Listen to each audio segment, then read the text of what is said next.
नमस्ते और शुभ रात्रि। हमारे प्रिय श्रोताओं, आपका स्वागत है धार्मिक सागा चैनल के नवरात्रि पॉडकास्ट सीरीज में। इस सीरीज के माध्यम से हम आपको नवरात्रि के अनुपम रंग, महत्वपूर्ण दिन और इस उत्सव के महत्वपूर्ण संदेशों को परिपूर्ण रूप से पेश करेंगे। आज के इस एपिसोड में हम बात करने जा रहे हैं माँ सिद्धिदात्री के बारे में। नवरात्रि का 9वां दिन महानवमी कहलाता है। इस दिन माँ सिद्धिदात्री की विधि विधान से पूजा की जाती है। माता अपने भक्तों से प्रसन्न होकर उन्हें सिद्धियां प्रदान करती है और रोग, व्याधि, शोक और भय से मुक्त होने का वरदान देती है। मनुष्य, देव, असुर, गंधर्व और ऋषिगण इत्यादि सभी सिद्धियों की प्राप्ति के उद्देश्य से माता सिद्धिदात्री की पूजा करते हैं। भगवान शिव भी माता सिद्धिदात्री की आराधक माने जाते हैं। आइए जानते हैं देवी का नाम सिद्धिदात्री कैसे पड़ा। माता के नाम से ही ज्ञात होता है कि माँ सिद्धिदात्री सभी प्रकार की सिद्धियां प्रदान करने वाली हैं।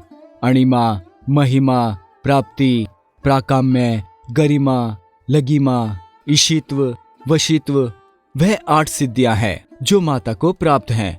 माता का ये स्वरूप सभी आकांक्षाओं को पूर्ण करने वाला है।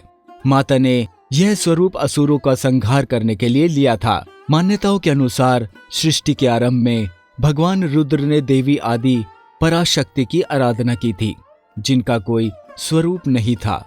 सर्वशक्तिमान देवी आदि पराशक्ति का प्राकट्य भगवान शिव के बाएं भाग से हुआ था। कैसा होता है माँ सिद्धिदात्री का स्वरूप, आइए जानते हैं। माँ सिद्धिदात्री कमल के पुष्प पर विराजमान है। सिंह उनका वाहन है।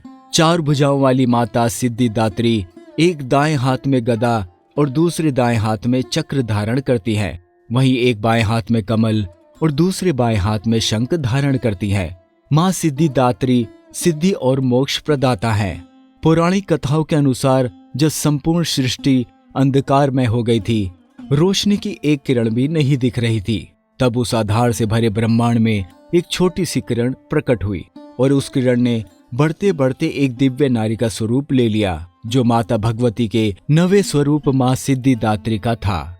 आइए अब जानते हैं माँ सिद्धिदात्री की व्रत कथा। माँ आदिशक्ति ने प्रकट होकर ब्रह्मा, विष्णु, महेश को जन्म दिया। पुराणों के अनुसार भगवान शंकर ने भी माँ सिद्धिदात्री की कृपा से ही सिद्धियों को प्राप्त किया था और उनकी ही कृपा से शिव जी का आधा शरीर देवी का हो गया था। इसी कारण भगवान शिव को अर्धनारेश्वर नाम से भी पुकारा जाता है। इस दिन देवी का पूजन करने से व्यक्ति संसार के आवागमन से मुक्त हो जाता है। 9वीं तिथि पर कन्या पूजन का विधान है। कन्या पूजन में कन्याओं की संख्या 2 से 9 तक हो सकती है। कन्याओं के साथ एक बालक भी होना चाहिए, जिसे हम बटुक भैरव या लंगूरा भी कहते हैं। कन्याओं को घर बुलाकर उनके चरणों को जल से धोना चाहिए। फिर भोजन के लिए कन्याओं को हलवा, चना, पूरी एवं फल आदि परोसना चाहिए और उन्हें प्रेम पूर्वक भोजन करवाने के बाद उनके माथे पे कुमकुम या सिंदूर का टीका लगाकर लाल चुनरी उड़ाना चाहिए और सामर्थ्य के अनुसार उन्हें दान दक्षिणा देनी चाहिए। इसके बाद सभी कन्याओं का चरण स्पर्श करके माता का जयकारा लगाते हुए कन्या और लंगूरा को विदा करें। पौराणिक मान्यताओं के अनुसार 2 से 10 वर्ष की आयु के दौरान कन्या में माँ दुर्गा साक्षात वास करती है। इसलिए कन्याओं का आशीर्वाद प्राप्त करने से भक्तों की सभी मनोकामनाएं शीघ्र ही पूर्ण हो जाती हैं। माँ सिद्धिदात्री की पूजा एवं हवन विधि। महानवमी की सुबह स्नान आदि से निवृत्त होकर माँ सिद्धिदात्री की विधि विधान से पूजा करें। माँ को तिल और नारियल का भोग लगाएं। माँ सिद्धिदात्री की पूजा के बाद 9वीं के दिन परिवार के साथ हवन करने का भी अपना एक विशेष महत्व है।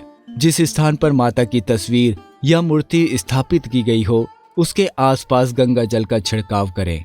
9 प्रकार के फल, फूल और मिठाइयाँ अर्पित करें और हवन की सामग्री से हवन करते समय माता के साथ एक बार सभी अन्य देवी देवताओं के नाम की आहुति भी अवश्य दे। देवी के बीज मंत्र ओम ह्लीं क्लीं चामुंडाय विच्चे नमो नमः का 108 बार जाप करते हुए आहुति दे। इसके पश्चात माता की आरती करें। चलिए अब जानते हैं माँ सिद्धिदात्री की पूजा में और कौन से मंत्र बोलने चाहिए। ओम देवी सिद्धिदात्रे नमः। देवी की प्रार्थना करने के लिए इस मंत्र को बोलें। सिद्ध गंधर्व यक्षा घेर सुरेर मरेर पी सेवैये माना सदा भूतायत सिद्धिदा सिद्धिदायिनी। देवी सिद्धिदात्री की स्तुति इस मंत्र से की जाती है। या देवी सर्वभूतेषु मां सिद्धिदात्री रूपेण संस्थिता, नमस्तस्ये नमस्तस्ये नमस्तस्ये नमो नमः। अगर आपको ये पॉडकास्ट पसंद आया तो लाइक, सब्सक्राइब और शेयर करना ना भूलें। हम आभारी है कि आप हमारे साथ जुड़े और इस आध्यात्मिक यात्रा का हिस्सा बने। आपकी धार्मिक सागा के साथ जुड़ने के लिए धन्यवाद। मिलते हैं अगले पॉडकास्ट एपिसोड में।